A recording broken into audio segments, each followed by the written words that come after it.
నమస్తే, welcome to పోరాటగలం TV. నేటి వార్తా విశేషాలు.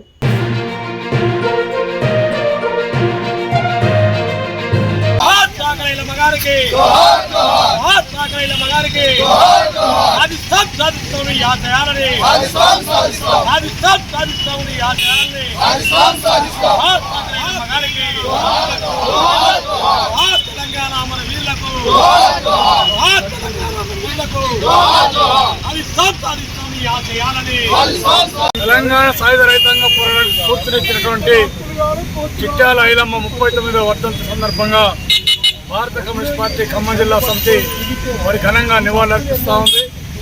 ఆ రోజున విష్ణువు దేశముఖ్ వ్యతిరేకంగా సాగిన తన పొలంలో ఉండి పంటని స్వాధీనం చేసుకునే ప్రయత్నం చేస్తున్న నేపథ్యంలో అప్పటికే సంఘానికి సభ్యత్వం కట్టిన ఐలమ్మ తన పంటని భూస్వామి నుంచి రక్షించుకోవడం కోసం ఆనాడు ఉన్నటువంటి సంఘానికి వచ్చి ఇన్ఫర్మేషన్ ఇచ్చిన నేపథ్యంలోనే మొత్తం కమ్యూనిస్ట్ పార్టీ కార్యకర్తలు విష్ణువు దేశముఖ్ వ్యతిరేకంగా పోరాడి ఐలమ్మ పంటని ఇంటిలో చేర్చిన నేపథ్యం చూసాం.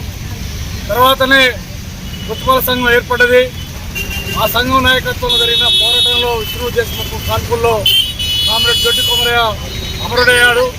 దాని తర్వాత భారతదేశానికి స్వాతంత్రం వచ్చిన తెలంగాణ నిజాం ప్రభు ప్రత్యేక దేశంగా ప్రకటించిన నేపథ్యంలో 1947 సెప్టెంబర్ 11న సాయుధ పోరాటం ద్వారా నిజాం గద్దెదించాలని చెప్పి కామ్రేడ్ రాజనారాయణ రెడ్డి, మగ్దుం మొహిద్దీన్, బద్దం ఎల్లారెడ్డి పిలిపించిన నేపథ్యంలో ఈ తెలంగాణ సాయుధ పోరాటం నడిచింది.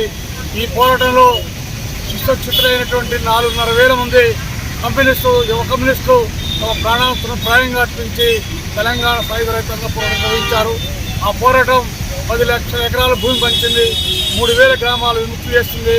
తెలంగాణ నుంచి త్వరలోని దేశముఖుల్ని నిజాం నవాబులను తరిమి కొట్టి భారతదేశంలో విలీనమయ్యే పోరాటం ప్రపంచంలో చరిత్రలో భూమి కోసం జరిగిన పెద్ద పోరాటం తెలంగాణ సాయుధ రైతాంగ పోరాటం.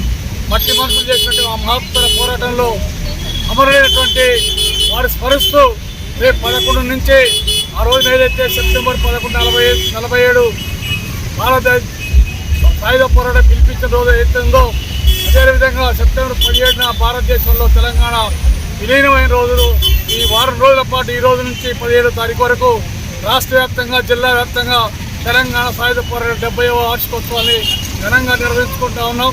ఈ సాయుధ పోరాటం అన్నిటికీ స్ఫూర్తిగా నిలిచినటువంటి చిట్యాల ఐలమ్మ 39వ వర్ధంతి సందర్భంగా భారత కమ్యూనిస్ట్ పార్టీ వారి ఘనంగా నివాళులర్పిస్తూ జోహార్లు తెలియజేస్తా సెలవుకుంటాం. ఈరోజు చిట్యాల ఐలమ్మ గారి 39వ వర్ధంతి సందర్భంగా బీసీ హక్కుల సాధన సమితి ఖమ్మం జిల్లా సమితి ఆధ్వర్యంలో ఆమె విగ్రహానికి నివాళులర్పించడం జరిగింది. రాబోయేటువంటి కాలంలో ఆమె స్ఫూర్తితోటి బీసీ హక్కుల కోసం పోరాటం చేయాల్సినటువంటి అవసరం ఎంత ఉందని ఈ సందర్భంగా మేము నివాళులర్పిస్తూ ఉన్నాం.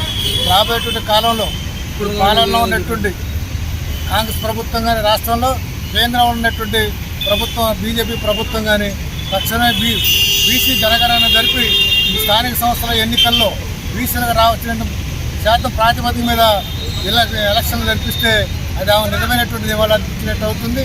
అందుకని ప్రభుత్వాలు ముక్కుసూటిగా పోకుండా, పెత్తందారితనంగా పోకుండా బీసీ జనగణన జరిగిన తర్వాతనే స్థానిక సంస్థల ఎన్నికలకు పోవాలని చెప్పి మేము ప్రభుత్వాన్ని సందర్భంగా బీసీ హక్కుల సాధన సమితి జిల్లా సమితి విజ్ఞప్తి చేస్తూ ఉన్నాం.